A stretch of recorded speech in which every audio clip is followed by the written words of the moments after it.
चलिए पहला क्वेश्चन देखते हैं। भारतीय संविधान के निम्नलिखित में से किस अनुच्छेद के अंतर्गत अनुच्छेद 19 स्वतः निलंबित हो जाते हैं? चलिए इस क्वेश्चन का आंसर आप लोग कमेंट में दीजिएगा। यह क्वेश्चन इसका आंसर होगा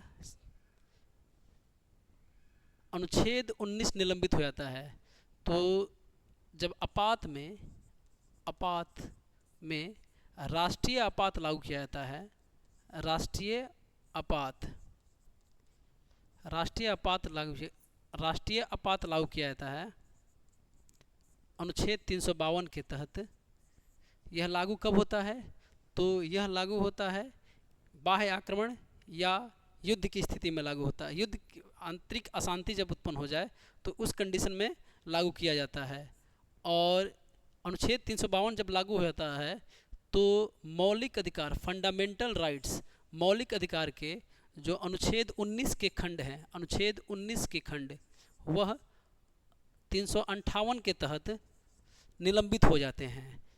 लेकिन बाकी जो बचे मौलिक अधिकार हैं, बाकी 20 और 21 को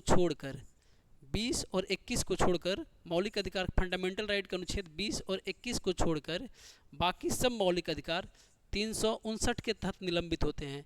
तो एग्जाम में क्वेश्चन पूछ सकता है कि आपातकाल के दौरान कौन सा मौलिक अधिकार निलंबित नहीं होता है? तो अनुच्छेद 20, 21 और बाकी अनुच्छेद 19 निलंबित होते हैं 358 के तहत। बाकी शेष मौलिक अधिकार अनुच्छेद 359 के तहत। तो आंसर क्या हो जाएगा इसका? 19 का पूछा है तो 358। चलिए नेक्स्ट समझते हैं। यहाँ पे ये भी हो गया। 258 के बारे में समझते हैं। अनुच्छेद 258 क्या बताता है?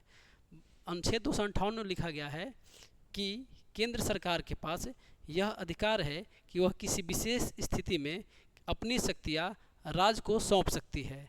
क्या बताया गया है? केंद्र सरकार किसी विशेष स्थिति में अपनी शक्तियाँ राज्य को सौंप सकती है। चलिए ऐसे कंटेंट पाने के लिए मेरे इस चैनल को सब्सक्राइब कर ले, लाइक कर ले, ताकि आपको प्रत्येक दिन ऐसे छोटे छोटे फैक्ट आपको मिलता रहे। धन्यवाद।